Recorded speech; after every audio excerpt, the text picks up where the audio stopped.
23장이죠. 예수 그리스도께서 이제 이 종교인들에게서 지금 재판을 아주 불법적인 방법으로, 율법에 어긋나는 방법으로 이미 받으신 바 있었습니다. 그래서 두 명의 대제사장에게 그것도 아주 성경에 어긋나는 방식으로 재판을 받으셨죠. 예, 그리고서 이제 예수님을 세속 재판이죠. 그러니까 유대인들은 종교 재판으로는 이미 신성모독죄로 이제 사형을 결정했지만 집행권이 없기 때문에, 왜냐하면 로마가 지금 이제 이 권력을 가지고 있었죠. 그래서 이 로마의 총독이었던 빌라도에게 이제 예수님을 넘겨서 재판하도록 하는 상황이 나오고요. 그 다음에 또 그 순간에 또 헤롯이라고 하는 그 이교도 왕 역시 당시에 그 당시 이 팔레스타인을 4명의 분봉 왕이 나누어서 다스렸는데, 그것은 유대라고 이 팔레스타인이라는 땅을 로마가 4구역으로 나누어서 하나는 뭐 빌라도가, 하나는 뭐 이 헤롯이, 또 하나는 뭐 이 누군가요? 하여간 이런 4명의 그 분봉 왕을 두어서 다스리게 했던 것을 보게 되는데, 하여간 그 이교도 또는 이방인들에 의한 재판이 지금 진행이 될 것입니다. 자, 그래서 예수님은 유대인들뿐만 아니라 이방인들에게도 재판을 받으셔서 결국은 유대인이든 이방인이든 모든 사람들이 다 예수 그리스도를 의로우신 분을 불의한 재판으로 심판하게 됐고, 이것은 예수 그리스도의 대속이, 구속이 유대인과 이방인에게 다 두루 미치게 된다는 것을 또 우리에게 암시하고 있죠. 자, 23장 1절서부터 오늘 본문이 25절까지입니다. 상당히 길죠. 근데 뭐 사건 기록이기 때문에 내용이 그렇게 어렵지 않아서 우리가 쭉 읽어가면서 한번 상황을 파악하는 정도가 되면 좋겠습니다. 자, 누가복음 23장 1절, 그들의 온 무리가 일어나 그분을 빌라도에게 끌고 가서, 뭐 그들의 온 무리는 그 22장 앞부분에 나와 있는 그 장로들, 수제사장들, 서기관들, 뭐 이런 사람들이겠죠. 그래서 결국은 유대인들이 예수 그리스도를 이방인에게, 총독에게 끌고 갔습니다.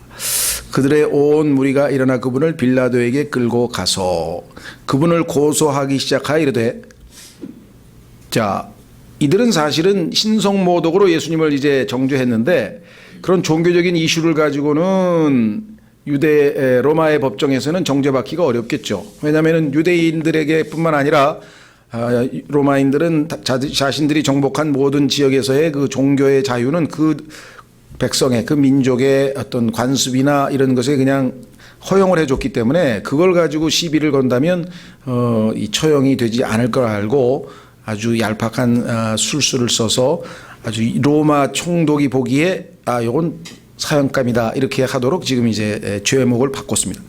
우리가 보니 이자가 민족을 그릇되게 하고, 그러니까 그 자기 민족을, 유대 민족을 지금 올바르지 않은 방향으로 지금 끌고 갔고, 두 번째 가이사르에게 공세 내는 것을 금하며, 세 번째 스스로 그리스도 곧 왕이라 하더이다 하매.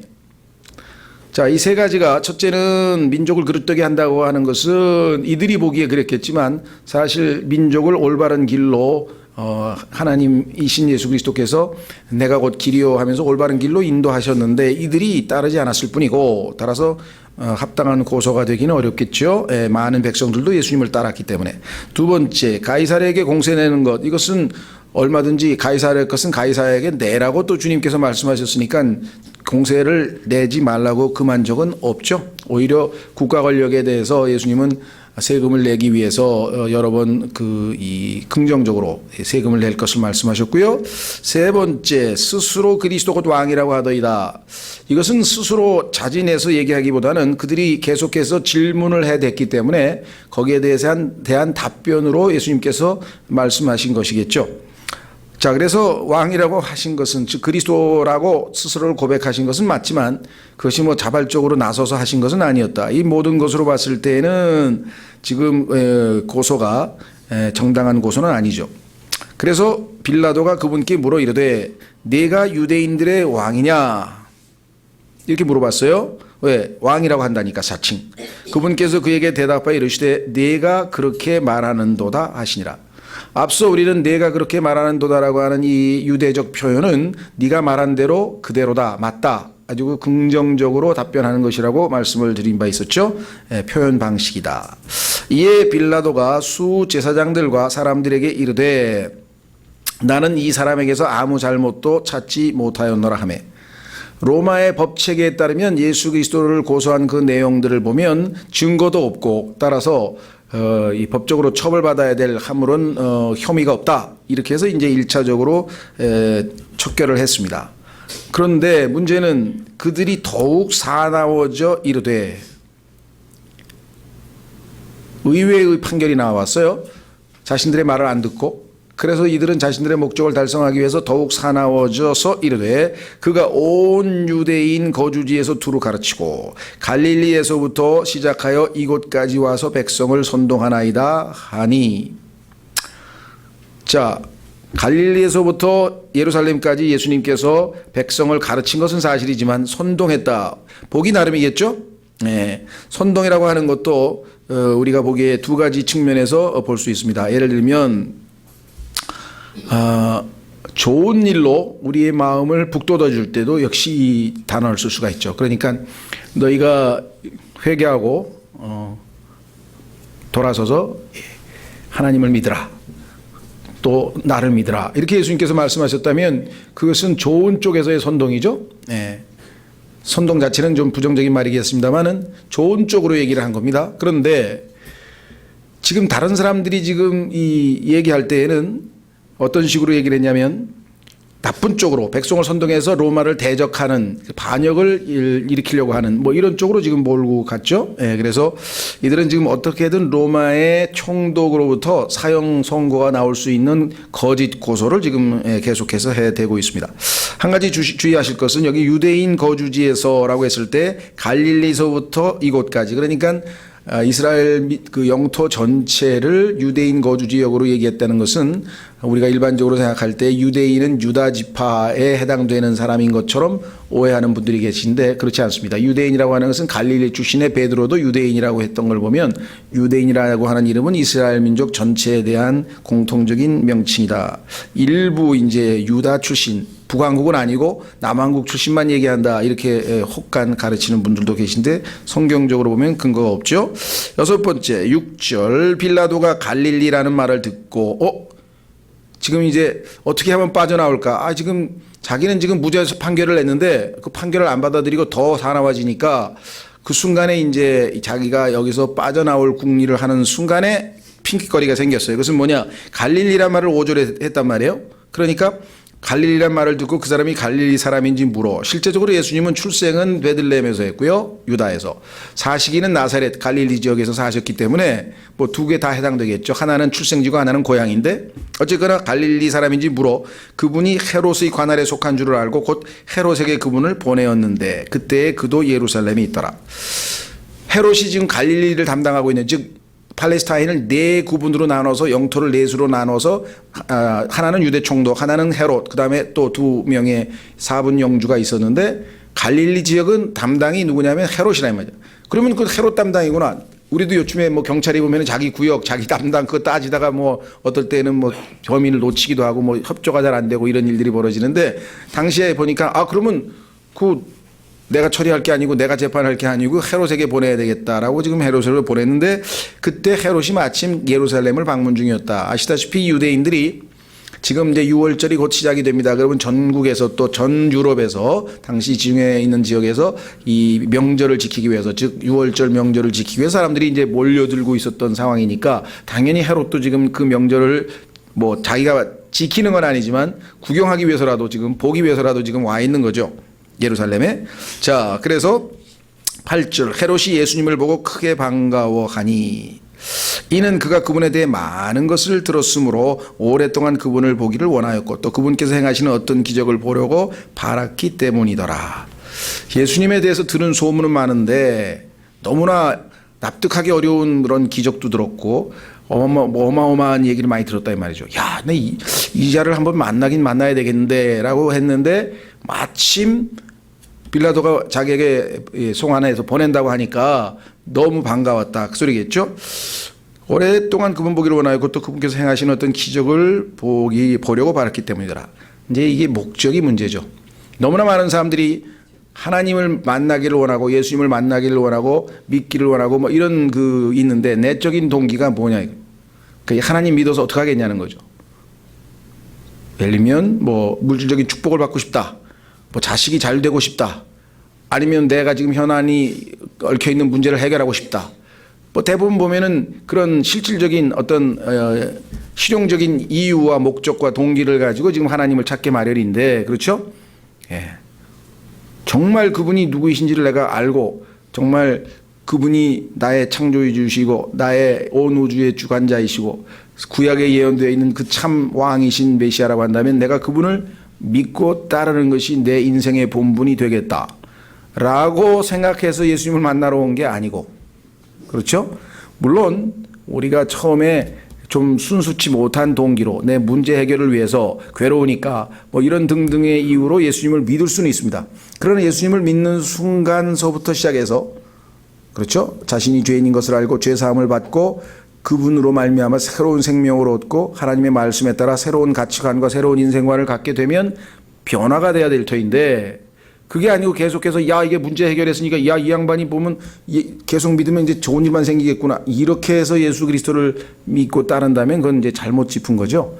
그런 잘못된 현상들이 지금 우리에게 너무나 많이 일어나고 있기 때문에 과연 저 사람이 믿는 거 정말 맞는지 정말 예수님을 믿고 새롭게 변화돼서 따르고 합당한 삶을 살려고 하는 건지 아니면 그야말로 예수님을 또는 하나님을 이용해서 자기가 원하는 바를 성취해서 그저 이 세상에서 얘기하는 그런 축복을 또는 행복을 추구하려고 하는 건지 이건 참 때로는 우리가 쉽게 판단이 안 가는 경우가 있습니다. 자, 이 사람도 지금 예수님이 정말 구약에 예언되어 있던 그분이야? 그 메시아란 말이야? 그 하나님의 아들이란 말이야? 그 인자란 말이야? 하고 뭔가 그런 순수한 동기가 아니라 야, 뭐 무리를 걸었어? 야, 나도 한번 보고 싶다. 뭐 손을 얹으니까 뭐 안진뱅이가 일어나서 아유 나도 한번 봐야지. 이런 동기로 지금 이제 접근했기 때문에 참 합당치 않은 동기겠죠. 자, 그래서 어떤 기적을 보려고 바랐기 때문이라. 그런데 그것을 들어주실 분이 아니시죠. 인간의 농락에 의해서 거기 농락당하시는 분이 아니죠. 그때 그가 많은 말로 그분께 물으나 계속 하여간 뭔가 좀 자기가 원하는 답변을 듣고 싶어서 자꾸 물었지만 그분께서 아무것도 그에게 대답하지 아니하시니 한마디로 하면은 무시해 버리신 거죠. 왜? 너의 지금 마음 상태가 내가 너에게 하나님의 말씀을 들려주어서 너가 들어야 할 자격이 마음 상태가 안 되었구나 그 말이죠. 그냥 입 다물고 계신 거예요. 왜? 너의 지금 잘못된 마음에 내가 하나님의 말씀을 전해봐야 무슨 소용이 있냐 이렇게 되겠죠. 그러자 이제 수제사장들과 서기관들이 서서 맹렬히 그분을 비난하더라. 어떻게든 하여간 지금 이분을 책 잡아서 유죄로 만들어야 되기 때문에 여기까지 쫓아가서 또 맹렬히 비난했군요. 헤롯이 자기 군사들과 함께 그분을 무시하며 자 조롱하고 그분께 화려한 긴 옷을 차려입히고 그분을 빌라도에게 도로 보내니라. 자기가 의도했던 대로 기적도 행하지 않고 질문에 답도 안 하고 그러다 보니까 다시 빌라도에게 돌려보낸 것이죠. 자, 여기 보면은 군사들과 함께라고 돼 있고요. 그 다음에 그분을 무시하며 성경에 보면은 예수 그리스도께서 무시를 당했다라는 표현이 멸시당했다라는 말이 이제 이사야서 53장에 나오죠. 예언대로 예수님께서는 이런 일들을 수시로 당하셨죠. 그 다음에 조롱당하셨다는 말도 그대로 이사야서 53장 말씀대로 성취되고 있죠. 조롱당했다. 그 다음에 그분께 화려한 긴 옷을 차려입히고 자 이것은 이제 아마 진정한 의미에서가 아니라 이제 조롱하기 위해서 나중에 보면은 이제 이것이 왕복일 수가 있는데요. 왕이 입는 옷을 주어서 마치 네가 유대인의 왕이냐 하면서 그 꼴이 뭐냐 하면서 지금 조롱하는 의미에서 이제 입힌 거죠. 그분을 빌라도에게 도로 보내니라. 12절. 그 바로 그날 빌라도와 헤롯이 함께 친구가 되었더라. 자, 그들은 전에 서로 원수 사이였더라. 둘 다 사이가 안 좋은 사람인데 공동의 제3의 적이 나타났어요. 그러니까 예수 그리스도를 향해서는 둘 다 적대감이 있기 때문에 그 한 가지 목적에 있어서는 서로 친구가 될 수 있죠. 뭐 이런 표현이 적절한지 모르겠습니다만은 이 정치하는 데 보면은 그런 표현이 자주 나오죠. 뭐 적과의 동침 뭐 이래가지고서는 뭐 야당이었다가 뭐 어떤 문제에 있어서는 갑자기 뭐 여당 편을 들었다가 아니면 그 야당끼리도 극좌하고 그다음에 이제 무슨 조금 진보 세력하고 뭐 사이가 안 좋고 싸우다가 선거 때만 되면 또 손잡고 다시 왜 여당하고 대적을 해야 되니까 뭐 그렇게 한다든가 뭐 다른 것도 마찬가지겠죠. 그래서 아주 이런 우리가 볼 때는 야합이 지금 일어나고 있는 상황입니다.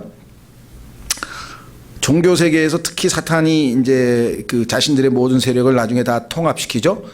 그래서 결국은 예수 그리스도를 대적하기 위해서 전체가 다 이 종교 통합이라는 미명하에 이제 모이게 될 터인데, 예를 들면 불교, 이슬람 등등등등 뭐 겉보기에는 서로 관계도 없고 사이도 안 좋은 것 같은 사람들이 나중에 다 하나가 되어서 참 하나님이신 예수 그리스도를 대적하기 위해서 이제 모이게 될 것이다라고 하는 것이 이제 마지막 때의 예언이고, 그때 정치 지도자는 적 그리스도가 될 것이고 짐승이 될 것이고, 종교 지도자는 이제 거짓 대언자인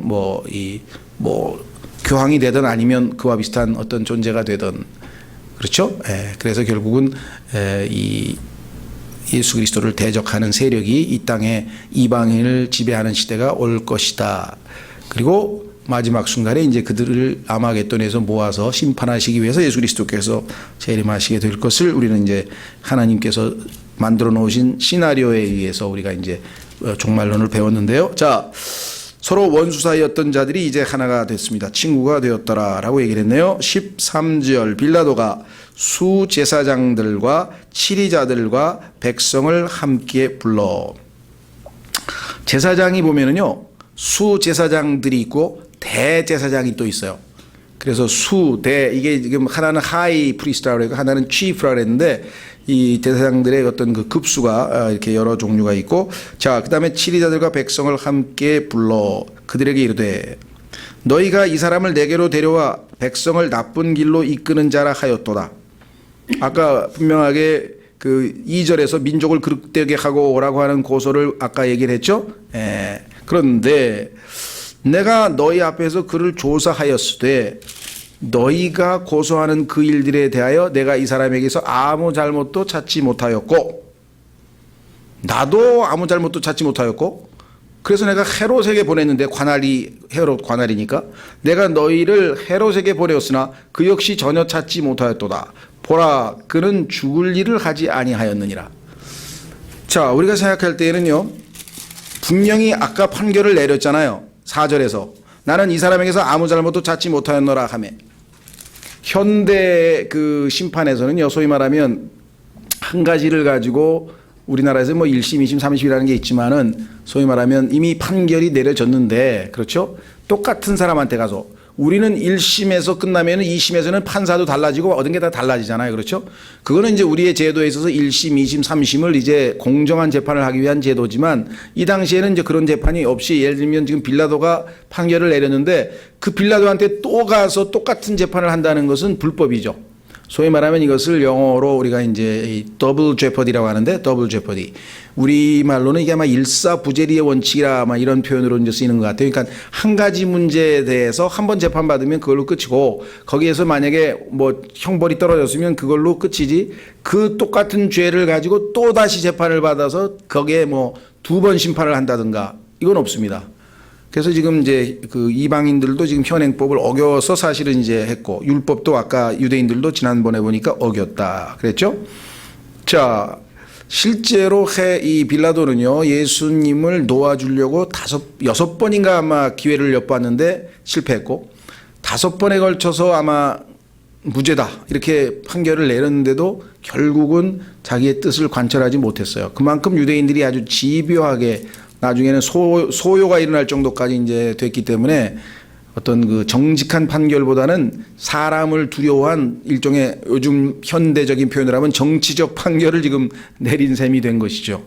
참, 그래서 성경에 보니까 이 세상이 악한 현 세상이라, 이 세상이 악하다고 하는 것은 결정적으로 온 우주에서 유일하게 의인이신, 하나님 보시기에 의로우신 예수님을 불의한 방법으로 처형하게 판결을 내린 것으로 보면 이 세상이 악하다고 하는 것은 뭐 다른 어떤 증거를 대기도 전에 이미 쉽게 이해할 수가 있습니다.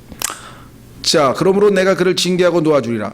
아니, 죄가 없는데 왜 또 징계도 해? 이것도 말이 안 되죠. 그러니까 이것도 유대인들의 환심을 사서 채찍이라도 좀 때려가지고 유대인들에게 그나마 그냥 내외 무죄방면하면 유대인들이 또 반발할까봐. 이게 지금 다 법을 어겨가면서 지금 이제 이와 같은 일이 벌어졌어요. 징계하고 놓아주리라 하니, 자, 이는 그 명절이 되면 그가 필연적으로 반드시 한 사람을 그들에게 놓아주어야 하기 때문이더라. 뭐 우리나라에도 8.15 특사라는 게 있고 특별사면이라는 게 있어서 무슨 국가의 명절이나 또 이런 게 있을 때에는 대통령이 이제 사면을 하는 그런 게 있는 것처럼 아마 유대인들에게도 유대인들이 아주 최고의 명절 중에 하나로 여기는 무교절, 특히 소위 6월절 명절을 앞두고 방면을 하나 한다.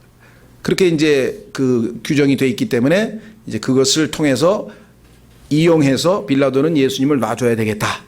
이렇게 지금 이제 작전을 세운 거겠죠. 자, 그런데 이게 어쩐 일이냐. 18절 그들이 다 일제히 소리를 지르며 이르되 이 사람을 없애버리고 바나바를 우리에게 놓아주소서 하니라. 그런데 설명이 19절에 나와 있네. 그는 그 도시에서 일어난 어떤 폭동과 살인으로 인해 감옥에 갇힌 자더라. 자, 이 사람은 지금 알고 보니까 폭동을 일으킨 사람이고 그 다음에 또 살인을 저지른 사람이에요. 그러니까 뭐 아주 극악범이죠. 아주 최고의 아주 이 형을 받을 살인까지 저질렀으니까. 자, 어떻게 해서 예수 그리스도와 바라바 중에 유대인들은 지금 바라바를 선택하게 되는가? 그 다음에 아바 이렇게 되는데 그거를 발음을 붙여서 읽다 보니까 바라바가 되었죠. 바라고 하는 말은 바요나, 그러면 요나의 아들. 이 바라고 하는 말이 아들이라고 하는 히브리어죠. 그래서 바라바, 바요나, 시몬 뭐 이래서 이 소위 말하면 아바니까 아버지 할 때 아바가 아버지란 뜻이잖아요. 그러니까 아버지 아들이라는 이름이에요. 지금 바라바라고 하는 이름이. 놀랍죠? 참 성경이 신기해요. 이 바라바는 아버지의 아들이야. 그런데 예수님도 하나님 아버지의 아들이야. 똑같은 아버지의 아들인데 둘이 완전히 정반대죠. 적대적인. 그렇죠? 얼마나 이 사탄이 예수 그리스도를 모방하는가. 이 모방에 있어서는 아주 이 천재적이죠. 그래서 성경 전체를 보면 예수 그리스도와 이 적 그리스도의 유사성, 얼마나 그가 예수님을 모방하는지는 상당한 20, 30개를 우리가 성경을 통해서 우리가 확인해 볼 수 있는데, 여기서 지금 다 찾기는 지금 어렵지만 심지어는 이름까지도 아버지의 아들이라고 하는 이름을 가진 이 자를 지금 우리가 성경에서 확인하게 되네요. 그는 그 도시에서 일어난 어떤 폭동과 살인으로 인해 감옥에 갇힌 자더라. 그러므로 빌라도가 예수님을 놓아주려고 다시 그들에게 말하였으나, 빌라도는 이 중간의 과정을 보면은요, 아내가 꿈을 꿨는데 이 의인하고 상관하지 마소서라고 지금 벌써 꿈 얘기까지 했고요. 그 다음에 예수님과 대화를 나눠보니까 이게 보통 뿐이 아니야. 게다가 예수님께서 말씀하시는 것을 보니까 왕은 왕인데, 유대인의 왕은 왕인데 지금 현재의 왕국이 아니고 오는 왕국의 왕이라 그러면서 미래에 대한 얘기를 했단 말이죠. 그렇죠? 그 다음에 이 사람이 당시에 최고 권력자인데 요즘으로 치면 우리 안전기획부 같은 정보기관이 없었겠어요?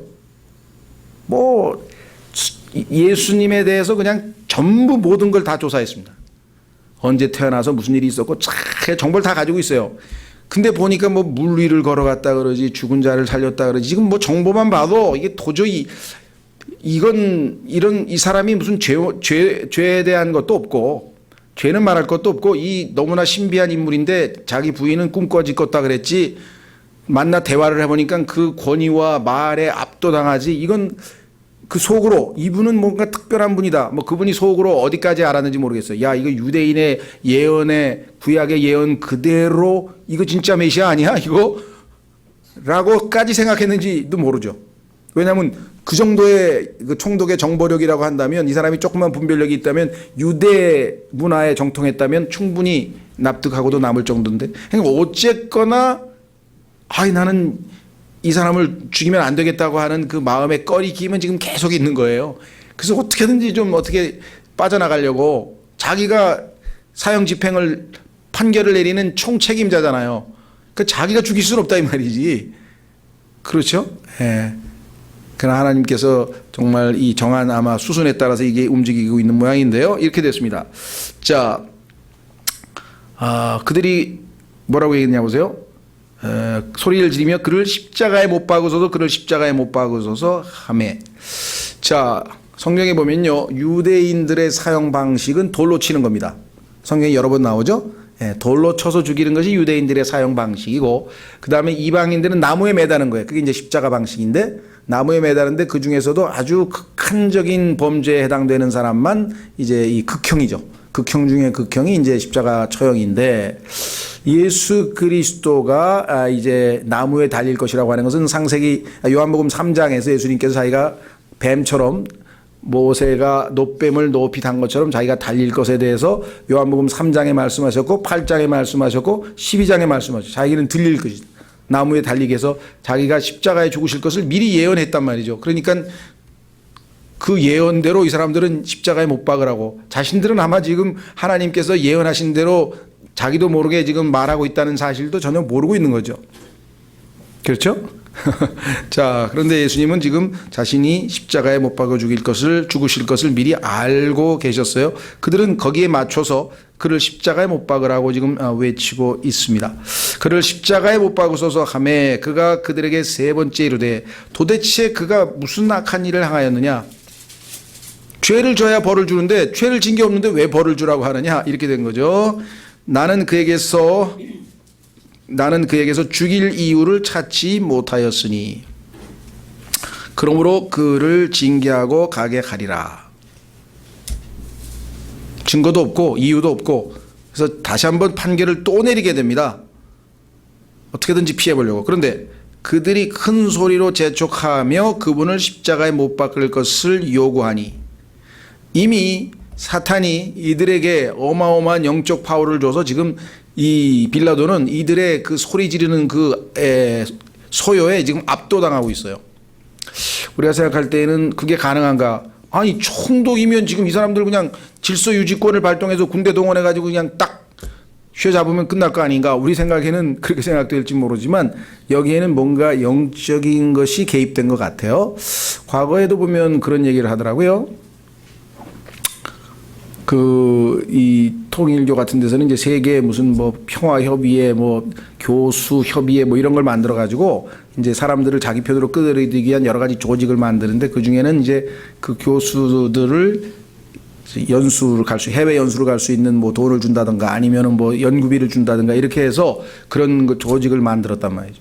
그러니까 이제 그 은전을 입어서 거기 해외를 갔든 아니면 뭐 그 연구비를 탔든 이런 사람들이 이제 그 재단 이사장을 한번 만나는 뭐 이제 그런 기회들이 있는 것 같아요. 그럼 이제 보통 상식적으로 생각하면은 이사장이 나와서 인사하고 같이 뭐 만찬에서 식사를 한번 한다든가 뭐 축사를 한다든가 아니면 뭐 그와 같은 상식적인 모임이 있어야 되는데 그게 아니라 옥황상제처럼 이제 이 돌아가신이 아니라 죽은 양반이 떡하니 이제 문 모모가 이렇게 떡 앉아 있고 교수들이 이제 지나가면서 인사를 하는데 뭐 그냥 고개를 숙이는 인사 정도면 또 그렇다고 쳐. 뭐 종교 지도자니까 뭐 옛날에 뭐 교황도 그렇고 막 손 내밀면 거기다가 뭐 입에다가 아니면 발에다가 키스하고 지나가고 뭐 이러잖아요. 근데 그게 아니고 엎드려서 경배하듯이 이제 절을 하는 거예요. 그러니까 똑똑한 교수들 중에는 반발하는 셈이 생길 거 아니겠어요? 아 무슨 뭐 그거 좀 돈 받아먹고 이게 이게 무슨 짓이냐고 이제 아마 그렇게 우리가 생각할 때는 충분히 상식적으로 반발하는 사람이 왜 없겠어요. 그렇죠? 그렇게 불평불만이 가득한데 그 앞에 가서 딱 눈을 쳐다보는 순간에 압도당해서 그냥 다 자동으로 엎드리게 된다는 거예요. 그래 갔다 와서 자기가 뭐에 홀린 것 같다고 나 기분 나빠가지고 자기는 그냥 인사를 이렇게 하고 나오려고 그랬는데 그렇지 않아요? 예. 그러니까 이게 지금 빌라도도 그 청중이 소리 지른다고 자기의 그 어떤 로마의 법 체계가 있고 군대가 있고 이 무슨 그런 게 있는데 그렇게 쉽게 뒤로 물러섰을까 싶지만 뭐 여러 가지 설명이 많아요. 예를 들면 이 유대인들은 아시다시피 로비의 귀재 아닙니까? 지금도 미국 같은 데 보면 그냥 이 유대인 로비스트들이 어마어마하잖아요. 그러니까 이때도 지금 로마 황제 측근에 엄청난 로비가 있을 거다 이거지. 그러면 유대인들의 요구대로 안 들어줬다가 황제에게 당신 지금 가이사를 대적하는 역도를 빌라도가 살려줬다. 우리는 사형에 처하라고 했는데 뭐 이런 식으로라도 만약에 정보가 들어간다든가 이렇게 되면 이제 자기는 정말 뭐 위태로운 거죠. 그러니까 아마 그냥 뭐 정치적인 계산이 복잡했겠지. 이 상황으로 봐서 이 사람은 내가 함부로 죽여서는 안 될 것 같기도 한데 그렇다고 유대인의 말을 안 들을 수도 없고 그냥 정말 이 정치적으로 이제 막 고민 고뇌 끝에 결국은 이제 정도를 걷지 못하고 이제 결국은 무너져서 불의한 재판을 판결을 내리고 말았는데 얼마 후에 이유 없이 추방당해서 자살했어요. 실제 역사 기록에 보면. 그러니까 하나님께서는 하나님 앞에 그렇게 올바르게 서지 않은 사람을 또 그렇게 처분을 하셨네요. 뭐 기록에 그렇게 나와 있으니까. 어쨌거나 하여간 여기서 빌라도가 이렇게 나오네요. 그들과 수제사장들의 목소리가 이기니라. 근데 우리나라하고 좀 비슷한 것 같아요. 그죠? 목소리 큰 놈이 이기죠. 우리나라는요. 이게 뭐 국회도 그렇고 뭐 하여간 모든 데서 보면 우리나라에 목소리 큰 사람이 이기게 돼 있는 것 같아요. 아주 이 사법 정의도 그렇고 뭐 사회적인 정의도 그렇고 모든 면에서 좀 이 그런 합리적인 정의가 내리지 못하고 하여간 조직이란 조직은 전부 다 하여간 이 힘세고 목소리 큰 사람이 다 이기는 그런 불의한 게 우리나라의 좀 다른 모든 인간 사회는 똑같겠지만 조금 더 좀 민족 성향이 좀 두드러진 게 아닌가 그런 생각이 좀 듭니다만은 어쨌거나 지금 빌라도가 그들이 요구한 대로 되도록 선고하고 이게 얼마나 불의한 선고입니까? 법대로 선고를 해야 되는데 원칙대로 선고를 해야 되는데 그들이 요구한 대로 해서요. 요구한 대로 선고하고 저도 지금 뭐 제 친구가 재판을 지금 계속하면서 기도 부탁을 해서 제가 이제 그 진행 사항을 알고 있는데 이게 말이 안 되는 일이에요. 상식적으로는 도저히 말이 안 되는데 이게 그냥 로비를 하고 막 그렇게 하면은 다 먹혀 들어가요, 그게. 야, 그래서 대한민국에서 나온 표현이 그게 뭐죠? 이 유전 무죄, 무전 유죄란 말이 그냥 나온 게 아니구나 이게. 얼마나 만연이 됐으면 사람들이 그렇게 했을까 싶어. 억울한 사람이 뭐 말도 못하게 많습니다. 뭐 또 정직하게 하시는 분도 많겠지만 의외로 이게 불의한 게 너무나 많아요. 자, 가장 역사적으로 불의한 사건은 지금 5번에 걸쳐서 이 판결을 내리고도 결국은 반대 판결을 내렸죠. 자, 분명히 바라바라는 죄목이 보니까 뭐 강도, 살인, 폭동 해가지고 쫙 이거 뭐 아무리 봐도 그냥 사형이야. 옛날 방식으로. 요즘 미국으로 가면 아마 징역 한 뭐 350년 아마 이 정도 나올 거예요. 이 사람들은 또 안 죽이고 뭐 징역을 막 350년 막 500년 막 이렇게 하더라고요. 희한하죠. 하여간 어쨌거나 그렇게 어마어마한 죄인이다. 그 예수 그리스도는 보니까 전부 다 doing good, 선한 일만 하셨다고 써 있어. 누가 봐도 다 좋은 일만 하셨단 말이죠. 그렇죠? 그런데 결과적으로 바나바는 살았고 예수님은 죽었어요. 이게 지금 우리에게 뭐를 시사하고 있는 겁니까? 명확하게 예수 그리스도의 대속이죠. 그렇죠? 빌라도는 자기도 모르게 하나님의 칭의의 방식, 즉 예수 그리스도의 생애를 바라바에게 넘기고 바라바의 모든 죄악들을 예수 그리스도께로 넘겨서 결국은 맞바꿔서 판결을 내리게 된 거예요. 이것이 예수 그리스도께서 십자가에서 죽으시고자 하는 이유였거든요. 사실은 얼마나 상징적으로 우리에게 대속이라고 하는 교리를 또 역사적 예수님의 십자가에서 이루신 그 의미를 우리에게 이 사건 하나가 전달하고 있느냐 그렇죠. 그런 의미에서 봤을 때 여러분과 제가 우리가 다 사실은 여기에 나오는 바라바에 해당되는 거죠. 그렇죠? 뭐 죄목이 좀 다를 뿐이지 우리의 모든 죄의 기록들은 다 예수님께로 넘어가고 예수님의 의로우신 삶은 나에게도 넘겨지고, 그래서 이것을 성경에서 전가라고 하는 교리로 합니다. 전가. 로마서 4장에 보면은 전가라고 하는 것은 넘기는 거죠. 그렇죠? 구약에서 하나님께서 분명하게 아벨에게 가르쳐 줬죠. 아벨이 하나님 앞에 나오려고 하는데 자기의 죄가 있어요. 그럼 죄의 삭은 사망이에요.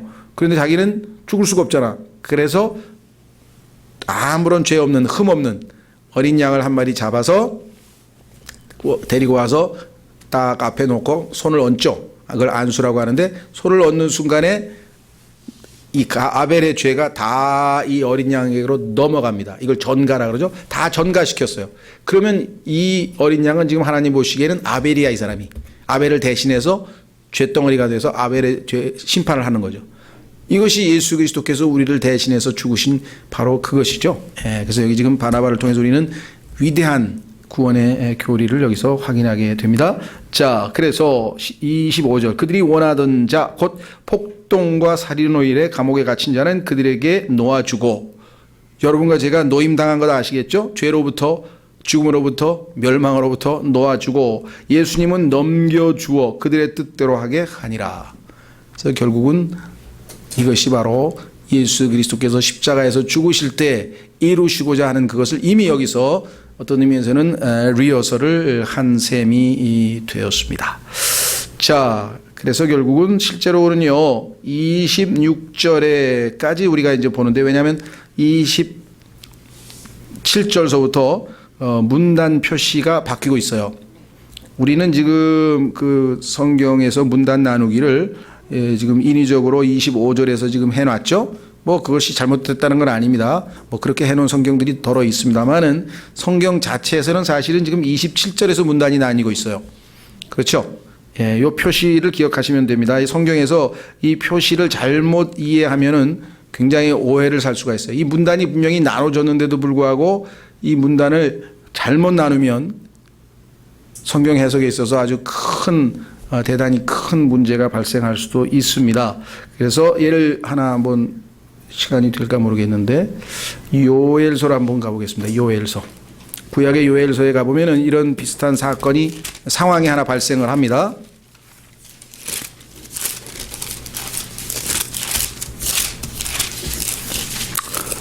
요엘, 이는 호세아, 그 다음에 요엘이죠. 자,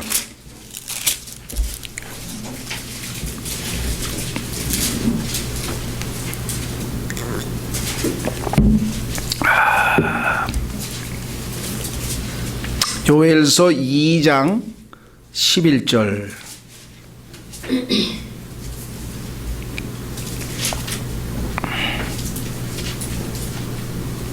요엘서 2장 11절에 보면은 여기에 주께서 자신의 군대 앞에서라고 하는 표현이 나오죠.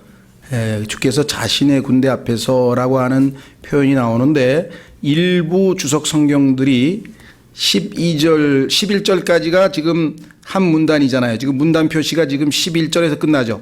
12절서부터 새로운 문단이 시작되죠.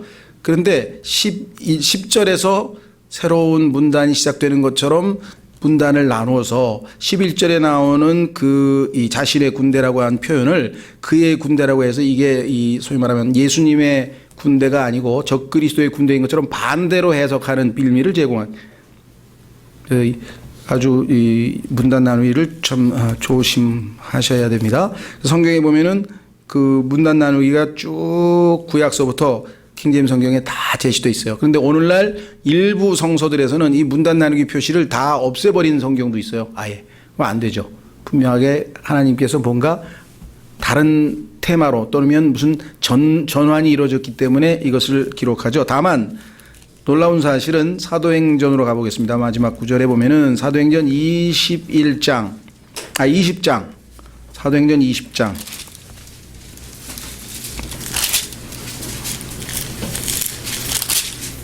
여러분들에게 도움이 될 만한 정보이기 때문에 말씀을 하는데요. 사도행전 20장 36절.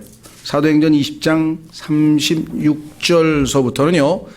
이렇게 말한 데가 물어볼 거 기도하니, 여기서부터는 요한계시록까지 요한계시록까지 전혀 문단이 나누어져 있질 않아요. 그 얘기는 뭐냐면은 여기서부터는 그야말로 신약의 일관성이 있는 교리들이기 때문에 테마가 하나죠. 그래서 사도행전 20장 36절서부터 나머지 계시록 끝까지는 전혀 문단 표시가 안 나옵니다. 그것도 킹제임 성경이 아주 독특한 이유가 있겠죠. 아, 하나님께서 여기서부터는 이제 신약 교리가 일관성 있게 확립됐다는 뜻이구나. 문단이 없으니까 같은 내용이라 이거죠. 일관성 있게. 예. 자, 그래서 우리는 사실은 이제 실제적으로는 26절도 좀 하는 게 좋은데 시간상 우리가 그것을 알고 다음 시간에 그 26절 조금 보완 설명하고 그 다음에 계속 하겠습니다. 그래서 오늘은 이 시간에 예수 그리스도의 불의한 재판, 그러나 그 재판을 통해서 하나님께서는 바라바가 바로 우리 자신이고 바라바를 대신해서 죽으신 예수 그리스도의 대속의 죽음을 우리에게 또 명백하게 보여주셨다.